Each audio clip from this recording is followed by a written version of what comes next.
یہاں تک کہ آپ کو ایک عجیب بات بتلاؤں، حضرت شیخ الہند حضرت مولانا محمود حسن رحمت اللہ علیہ اور ان کے شاگرد حضرت مولانا حسین احمد مدنی، حضرت مولانا محمود الحسن جو شیخ الہند کے لقب سے مشہور اور معروف ہے، جن کے نام شیخ الہند ان کا نام پڑا ہوا ہے، دارالعلوم دیوبند جن کی وجہ سے پروان چڑھا، بہرحال وہ ایک الگ مسئلہ ہے، لیکن بتانا یہ ہے کہ حضرت مولانا محمود الحسن کو جب جیل کے اندر ڈال دیا گیا، انگریزوں نے آپ کو تکلیفیں دی اور جیل کے اندر آپ کو قید کر لیا گیا، تو آپ کے شاگرد حضرت مولانا حسین احمد مدنی رحمت اللہ علیہ نے یہ تمنا کی کہ میں اپنی شیخ کی خدمت میں جاؤں، میں اپنی شیخ کی خدمت کروں۔ جیل کے اندر کون جاتا ہے؟ جیل کے اندر تو انسان جیل دیکھ کر بھی ڈر لگتا ہے، اگر جیل کا وارنٹ جاری ہو جائے گرفتاری کا، انسان کے دل کے اندر الگ سی کیفیت ہو جاتی ہے، اس کو ڈر ہو جاتا ہے، اس کو خوف ہو جاتا ہے، اس کو بیوی بچوں کی پرواہ ہو جاتی ہے۔ لیکن حضرت مولانا حسین احمد مدنی رحمت اللہ علیہ نے اپنے شیخ حضرت شیخ الہند مولانا محمود الحسن کی محبت میں ان کی خدمت کرنے کے لیے جیل جانا منظور کیا۔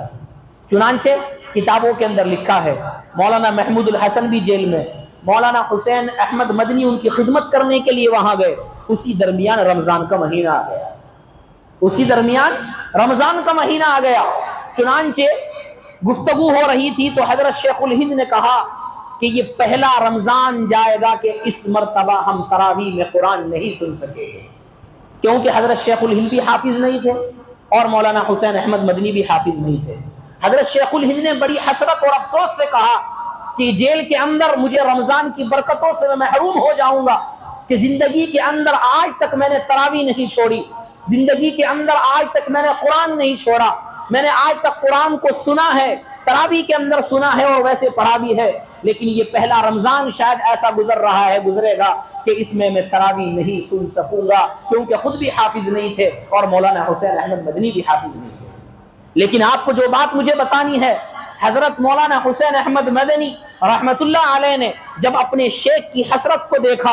اور ان کی تمنا اور آرزوؤں کو دیکھا اور ان کی حسرتوں کو دیکھا کہ حضرت شیخ قرآن کے لیے تڑپ رہے ہیں، حضرت شیخ قرآن کے سننے کے لیے دل مچل رہا ہے، حضرت شیخ کا قرآن کو سننے کے لیے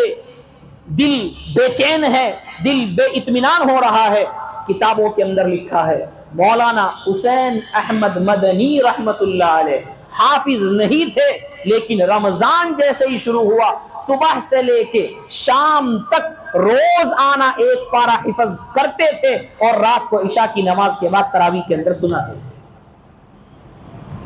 ایک پارہ یاد کرنا جو حافظ ہے اس کے لیے تو آسان ہو جاتا ہے، اس کو بھی پورا دن لگتا ہے یاد کرنے میں، اس کو بھی پورا ٹائم لگ جاتا ہے، عشاء تک یاد ہی کرتا رہتا ہے، اور ایک آدمی حافظ ہی نہیں ہے اس کو کتنا مشکل ہوتا ہے، سبق مشکل سے ایک صفحہ ہوتا ہے یا 1.5 صفحہ یاد کرتا ہے انسان، لیکن حضرت مولانا حسین احمد مدنی حافظ نہ ہونے کے باوجود پورے رمضان میں صبح سے لے کے شام تک روزانہ ایک پارہ حفظ بھی کرتے تھے، اور حفظ نہیں بلکہ رات کو عشاء کے بعد تراویح کے اندر سناتے تھے۔ اس واقعے سے بتانا مقصود یہ کہ ہمارے بزرگان دین نے رمضان کو قرآن سے کیسے جوڑا، رمضان کو قرآن سے کیسے اپنا تعلق قائم کیا، اور پھر اللہ نے کیسی برکت ڈالی کہ اللہ نے برکت ڈال دی کہ روزانہ ایک پارہ حفظ کیا کرتے تھے۔ بہرحال اللہ رب العزت